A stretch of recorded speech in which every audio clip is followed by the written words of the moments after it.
आज हम बात करेंगे उस दिव्य कथा की जिसका श्रवण मात्र ही जीवन के सभी दुखों को हर लेता है। श्री सत्यनारायण भगवान की पावन कथा।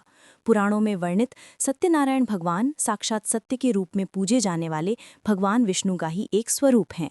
सत्य का अर्थ है शाश्वत सत्य, और नारायण यानी वो जो जल में निवास करते हैं। उनकी कथा संसार में सत्य, धर्म और विश्वास की महत्व को स्थापित करती है।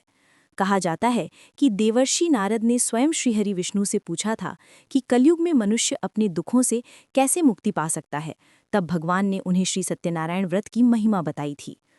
इस कथा के मुख्य रूप से 5 अध्याय हैं। हर अध्याय हमें सिखाता है कि अज्ञान, लोभ और अहंकार का त्याग करके केवल सत्य और धर्म के मार्ग पर चलकर ही हम सुख और समृद्धि प्राप्त कर सकते हैं। इस कथा में हमें एक निर्धन ब्राह्मण की कहानी मिलती है जो भगवान की पूजा करके धनवान बनता है।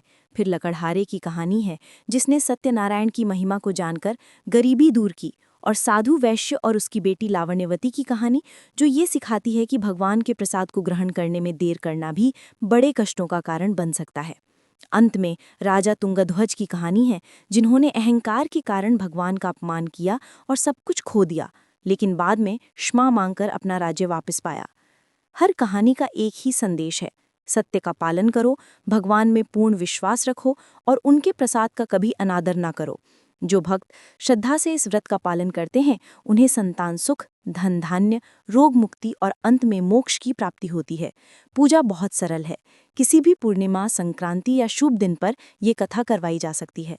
भगवान सत्यनारायण की चौकी पर कलश स्थापित करें। उन्हें केले के पत्तों, पंचामृत और भोग में सूजी के प्रसाद का विशेष रूप से अर्पण करें। मुख्य है भक्ति और मन की शुद्धता।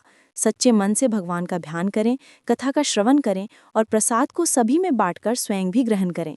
तो आइए हम सब भी श्री सत्यनारायण भगवान से प्रार्थना करें कि वो हमारे जीवन में सत्य का प्रकाश भर दें। जय श्री सत्यनारायण।